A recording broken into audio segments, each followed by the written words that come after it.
കുട്ടിയെക്കൊണ്ട് വീട്ടിൽ നിന്ന് സ്വർണ്ണാഭരണം മോഷ്ടിച്ച സുഹൃത്തിന് നൽകിയ കേസിൽ യുവാവിനെ അടിമാലി പോലീസ് അറസ്റ്റ് ചെയ്തു. മന്നാങ്കാല ചൂരനാലിക്കൽ ആശിഷിനെയാണ് അടിമാലി പോലീസ് അറസ്റ്റ് ചെയ്തത്.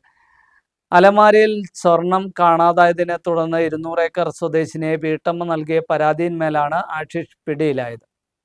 പ്രായപൂർത്തിയാകാത്ത മകൻ വീട്ടിൽ നിന്ന് സ്വർണ്ണാഭരണം മോഷ്ടിച്ച സുഹൃത്തിന് നൽകിയെന്നാണ് പരാതി. അലമാരയിൽ സ്വർണം കാണാതായതിനെ തുടർന്ന് 200 ഏക്കർ സ്വദേശിനിയായി വീട്ടമ്മ നൽകിയ പരാതിയിൽ സുഹൃത്തിനെ പോലീസ് അറസ്റ്റ് ചെയ്തു. സംഭവവുമായി ബന്ധപ്പെട്ട അടിമാലി മന്നാങ്കാല ചൂരനാലിക്കൽ ആശിഷിനെയാണ് അടിമാലി പോലീസ് അറസ്റ്റ് ചെയ്തത്. 2 ദിവസങ്ങളിലായി 24 ഗ്രാം സ്വർണ്ണാഭരണമാണ് വീട്ടുകാർ അറിയാതെ 15-കാരൻ കൈക്കലാക്കി ആശിഷിന് കൈമാറിയത്. ഇയാൾ 2 ലക്ഷം രൂപയ്ക്ക് അടിമാലിയിലെ ജ്വല്ലറിയിൽ സ്വർണം വിൽപ്പന നടത്തിയെന്ന് പോലീസ് കണ്ടെത്തിയിട്ടുണ്ട്.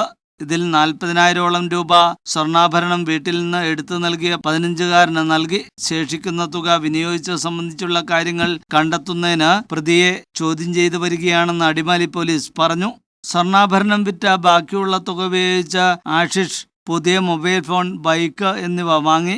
ഇയാളിൽ നിന്ന് 50,000 രൂപയും പോലീസ് കണ്ടെടുത്തു. കൂടാതെ വിൽപ്പന നടത്തിയ 20 ഗ്രാം സ്വർണവും കണ്ടെടുത്തിട്ടുണ്ട്. 2024 ആശിഷ് പോക്സോ കേസിൽ പ്രതിയാണ്. മുൻപും സമാന കേസുകളിൽ പ്രതിയാണോ എന്ന് അന്വേഷിച്ചു വരികയാണെന്ന് അടിമാലി പോലീസ് പറഞ്ഞു. News bureau, Adimali.